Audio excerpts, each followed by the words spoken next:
Who's inducting Rey Mysterio into the WWE Hall of Fame? What are the plans for that? Also, we're going to talk about a big legend coming to the WWE. And yes, we got to talk about WWE and their top stars missing WrestleMania. It's coming up right here on The Ango Show.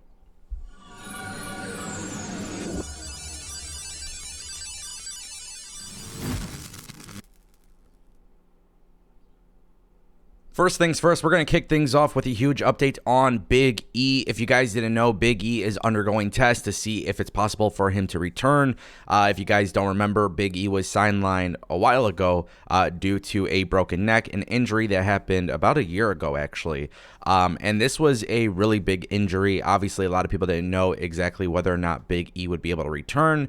And while speaking at TMZ Sports, Big E actually noted that he wanted to make the best decision for his life and career after getting these tests done. He says he just wants to make the best decision. I got to see what the scans say and then talk to the doctors to go from there. Right now, before I know anything, I'm not going to make any rush to judgments or anything, see how everything looks. Now, if you guys didn't know, Big E has also been used in kind of like in an ambassador role.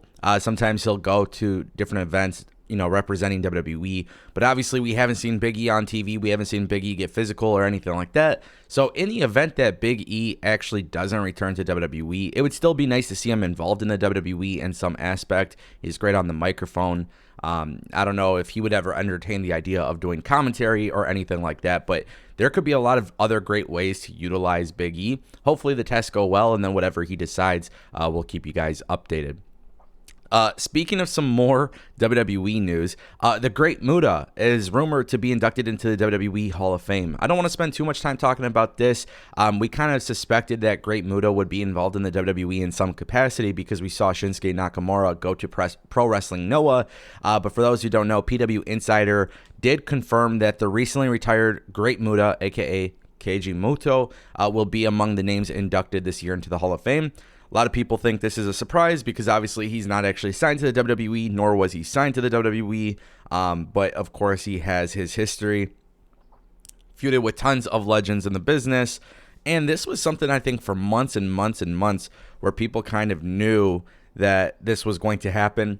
If you guys don't remember, the idea of Shinsuke Nakamura was going to Pro Wrestling Noah to be involved in anything with Great Muta basically stemmed from the idea that they were going to induct him into the Hall of Fame, which is so freaking awesome. By the way, the fact that WWE was able to do some sort of forbidden door deal with another company and allowed one of their guys to go over there. And then in return, you get to bring them in for a ceremony, right? Because that ultimately is what the Hall of Fame is. It's a ceremony. And I think this is really cool that WWE, despite the fact that Great Muta has never actually wrestled in the WWE, he'll still be able to be involved in the WWE. And it's going to be really interesting to see what WWE does with footage. Obviously, they have stuff from the WCW days, but if there's any chance that they could get some Japanese footage as well, that'd be really cool. I'm very interested to see what the taping packages, like the TV packages for this look like. But obviously, Great Muta's had a great career. And who inducts Great Muta? That's like a real good question, obviously. He's had big feuds with Ric Flair and Sting, and I think those, again, it's kind of hard to say because that happened in the NWA. The NWA technically still does exist. If you're the WWE and Triple H, do you have somebody from one of those companies come in? It wouldn't be all that impossible, and the reason being is because Konnan is expected to actually induct Rey Mysterio. So if you guys didn't know, it was confirmed on Wrestling Observer newsletters by Dave Meltzer that Rey Mysterio asked for Konnan to induct him into the WWE Hall of Fame, and WWE actually ended up approving it. Now, here's the thing that makes this very, very interesting. We know that WWE is getting to the point where Rey Mysterio is actually set to retire. There has been this rumor that WrestleMania 39 might be the last WrestleMania for Rey Mysterio, and he might be ready to hang up the boots. And now they're doing this storyline between him and Dominik Mysterio, and obviously a lot of people are starting to wonder, okay, why haven't they set up that match just yet? Clearly, that is the plan. You can tell on a week-to-week basis, Rey Mysterio will not attack his son. But then, now we have the Hall of Fame, and we know Rey Mysterio is going to be at the Hall of Fame. Now, in the last few months, we have seen a series of events where Dominik Mysterio has attacked Rey Mysterio at his home for different holidays, different events. They've done these backstage interactions. Going on Valentine's Day. So every time there's like this milestone in life with holidays and stuff, Dominik Mysterio has found a way, even though he's on a different brand from Rey Mysterio, to actually attack Rey Mysterio And I think the best thing that WWE can do here is have Dominik and Rey go at it at the Hall of Fame. It would be the coolest thing ever if WWE can make it look like kayfabe is being broken. Obviously, Dominik Mysterio not inducting Rey would be perfect, because while Konnan is inducting Rey Mysterio, great speech. You can have Rey Mysterio do his acceptance speech. Let him get through all the good stuff, talk about the good stories, whatever it may be. Right when you think it's over, Dominik and Rhea Ripley should destroy Rey Mysterio. And I think if WWE can pull that off, that would be the way to set up the match at WrestleMania. Because the story so far is that Rey Mysterio will not attack his son. I say you keep this going until literally the Hall of Fame. And then that night at the Hall of Fame, announce at WrestleMania he's going to wrestle him one-on-one, put his career on the line with the mask on the line, all that good stuff. And honestly, this is the match.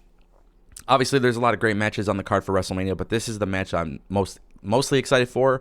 And when you have Konnan, who, by the way, doesn't work for the WWE, when you have him induct Rey Mysterio, all of this could be really cool, and I suspect all of that should happen.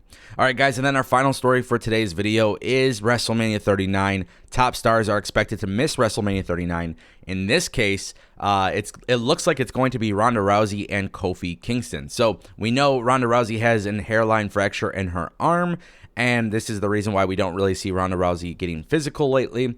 Also, keep in mind that WWE does not have those women's tag team title belts being defended at WrestleMania. As of now, it looks like it's just going to be that 6-woman tag match with Damage Control versus Lita, Trish, and Becky Lynch. And then we do know that Kofi Kingston is out with an injury, which the timeline for his injury is roughly about 5 weeks. Now, as you know on this channel, I don't like to necessarily speculate on injuries and stuff like that, because at the end of the day, with the personal health of these wrestlers, that always comes before wrestling. So whether Kofi or Ronda Rousey are involved with WrestleMania in a wrestling match or not, I think you could still utilize them at WrestleMania. They are two very big names in the WWE. And it's actually kind of interesting to think that this could potentially be a WrestleMania without the New Day on it. The New Day is one of the biggest factions of all time in WWE history. And obviously Big E has the broken neck. So the idea of Big E not being able to wrestle sucks. Kofi Kingston not being able to wrestle sucks. And then Xavier Woods, I mean, you can have him wrestle, but what do you do with him this late in the game to create a story that's compelling for him to go into Mania? It becomes somewhat difficult.